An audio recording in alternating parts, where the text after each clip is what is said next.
क्या आपको पता है बॉलिंग एवरेज क्या होता है, इकोनॉमी क्या होती है, बॉलिंग स्ट्राइक रेट क्या होता है? इसके अलावा बैटिंग स्ट्राइक रेट तो आपको पता ही होगा, नहीं पता है तो मैं आपको वही बताऊंगा। बैटिंग का एवरेज कैसे निकाला जाता है, ये रिक्वायर्ड रन रेट क्या होता है, क्रिकेट के जितने भी ऐसे टर्म्स हैं जो आमतौर पर बहुत ज्यादा यूज किए जाते हैं, आपको हर मैच में आपको जब भी कोई बैट्समैन आएगा उसके स्टैट्स दिखाए जाते हैं, कितने रन बनाए, कितनी पारियां खेली, क्या औसत है, क्या स्ट्राइक रेट है। साथ ही साथ बॉलर कोई बॉलिंग करता है तो उसके भी स्टैट दिखाए जाते हैं कि कितने विकेट लिए, कितने मैचों में गेंदबाजी की, क्या स्ट्राइक रेट है, कितनी बॉलें फेंकी, एवरेज क्या है। तो ये बैटिंग और बॉलिंग का एवरेज दोनों का मतलब अलग अलग है और दोनों को निकालने का फॉर्मूला भी अलग अलग है। तो अपने इस वीडियो में मैं आपको ये सारे टर्म्स क्या होते हैं ये बताऊंगा और ये कैसे निकाले जाते हैं ये समझाऊंगा। इसके लिए सबसे पहले मैं आपको एक स्टैट दिखाता हूं। चलिए मान लीजिए विराट कोहली का वनडे स्टैट ये है, जिसमें मैच है 281 मैच, पारियां है 269, यानी कि पारियों का मतलब है कि इतनी पारियों में इतनी बार इनकी बल्लेबाजी आई। मैच तो 281 खेले लेकिन हर मैच में बल्लेबाजी नहीं आई, बल्लेबाजी 269 मैचों में ही आई। इन 269 मैचों में जितनी बार इनकी बल्लेबाजी आई, इन्होंने बनाए 13,083 रन। किन गेंदों का सामना किया, कितनी गेंदों का? 13,950 गेंदों का सामना किया। नॉट आउट कितनी बार रहे? 41 बार। औसत क्या है इनका वनडे का? 57.38 और स्ट्राइक रेट क्या है? 93.78। अब इसमें सबसे पहले बात कर लेते हैं औसत की। ये जो औसत है इसकी बहुत बात होती है वनडे क्रिकेट में। जब भी आप बात करेंगे किसी भी बल्लेबाज को अगर मापना होगा तो आप पूछते हैं कि भाई औसत कितना है, तब पता चलेगा कितना बड़ा बैट्समैन है, वनडे का औसत कितना है। तो ये औसत होता क्या है, कैसे निकाला जाता है? तो औसत कैसे निकालते हैं, इसका सिंपल सा फॉर्मूला है number of runs scored divided by numbers of out. यानी कि बल्लेबाज ने कितने रन बनाए हैं उसको वो बल्लेबाज कितनी बार वनडे में आउट हुआ है उससे डिवाइड कर दिया जाता है। अब जैसे मैंने आपको स्टैट दिखाया, number of runs Virat Kohli के वनडे में है 13,083 और कितनी बार वो आउट हुए हैं? 228। यहां ये समझना होगा पारियां 269 है तो आप पारियों को डिवाइड वहां पर नहीं लगाइएगा, कितनी बार आउट हुए हैं ये मैटर करता है। तो 269 में 41 बार ये नॉट आउट रहे, यानी कि 228 बार आउट हुए हैं। तो इसलिए रन से नंबर ऑफ आउट डिवाइड कर दिया जाता है, नतीजा आ जाता है 57.38। ये देखिए यही इनका एवरेज है, यही रिजल्ट आया है 57.38। तो ये हो गया औसत। अब बात करते हैं स्ट्राइक रेट। स्ट्राइक रेट क्या होता है, कैसे निकाला जाता है? तो स्ट्राइक रेट होता है कि बल्लेबाज ने एक गेंद पर कितने रन बनाए।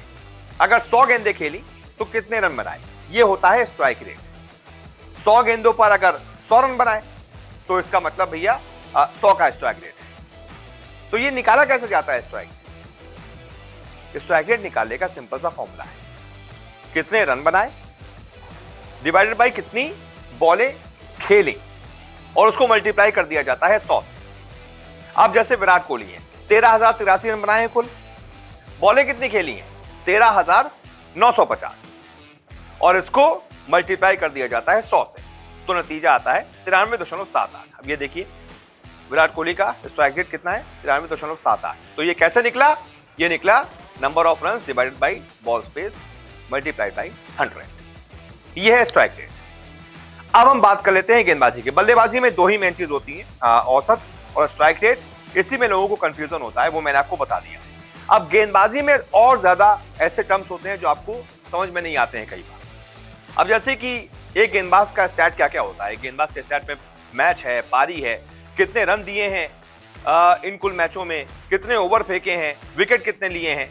औसत, गेंदबाजी का औसत अलग है, बल्लेबाजी गेंदबाजी दोनों औसत उल्टा है। बल्लेबाजी में औसत जितना ज्यादा होता है उतना ज्यादा अच्छा माना जाता है, लेकिन गेंदबाजी में औसत जितना कम होता है उतना अच्छा माना जाता है। अब ऐसा क्यों है ये मैं आपको आगे समझाऊंगा। तो औसत इनका है 24.31।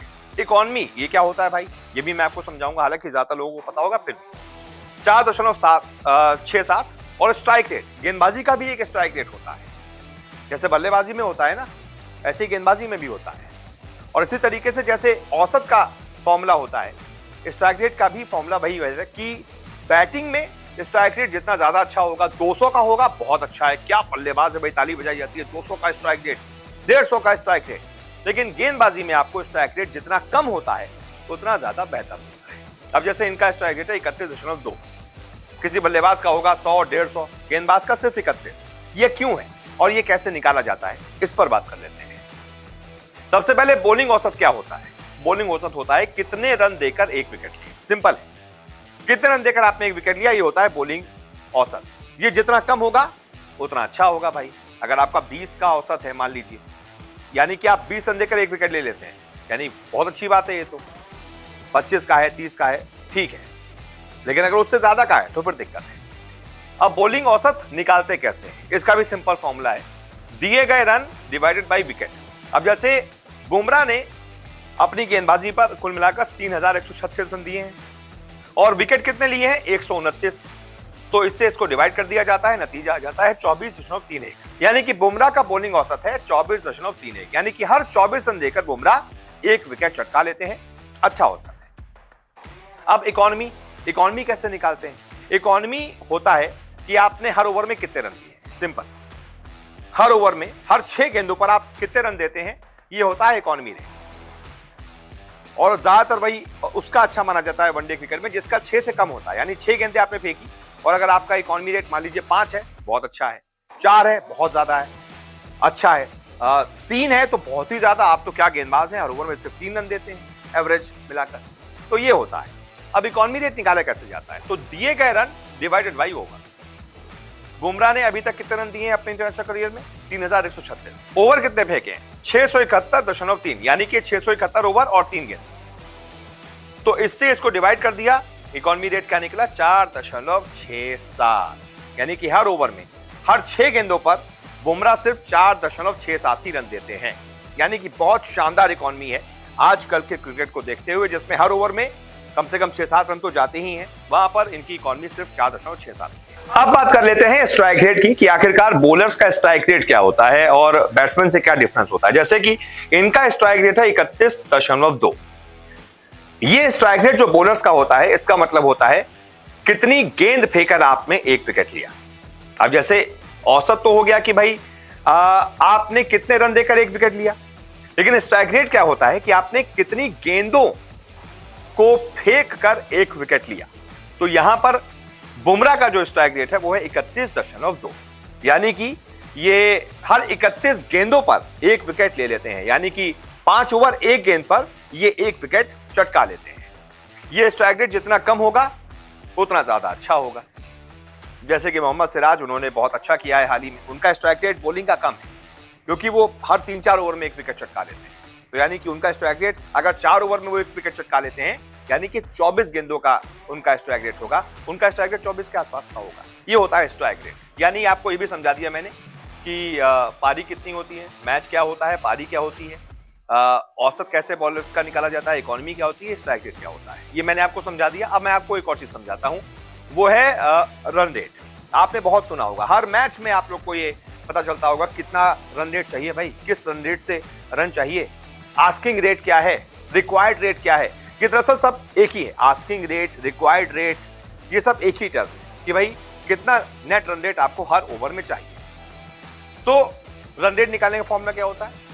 कुल रन जितने भी चाहिए, मान लीजिए 300 रन चाहिए एक मैच में, एक टीम को 300 रन चाहिए और ओवर है उसके पास पूरे 50, तो कुल रन से ओवर को डिवाइड कर दिया जाता है, आपका जो भी नतीजा निकलता है वही होता है आपका रन रेट। अब जैसे अगर 300 रन चाहिए किसी टीम को 50 ओवर में, तो उसको कितने रन रेट से चाहिए होंगे? 6 रन प्रति ओवर के रन रेट से उसको रन बनाने होंगे। तो ये जो 6 रन प्रति ओवर है, यही है रन रेट, यही होता है रन रेट। और इसी तरीके से रिक्वायर्ड रेट, इसी को रिक्वायर्ड रेट भी बोल देते हैं कि भाई कितने ओवर में कितने रन चाहिए, यही होता है रिक्वायर्ड रेट। तो उम्मीद करता हूं कि आपको ये रिपोर्ट पसंद आई होगी, जिसमें और आपका कुछ कॉन्सेप्ट भी थोड़ा क्लियर हुआ होगा। और अगर रिपोर्ट पसंद आई है, बहुत मेहनत करके मैंने ये सारे ग्राफिक बनाए हैं, एक लाइक तो बनता है वीडियो को और एक शेयर तो बनता है। अपने दोस्तों में शेयर कर दीजिए, उनको भी बताइए कि भाई ये क्रिकेट के जितने भी टर्म्स हैं जरा समझ लो अच्छे से। बहुत बहुत शुक्रिया इस रिपोर्ट को देखने के लिए।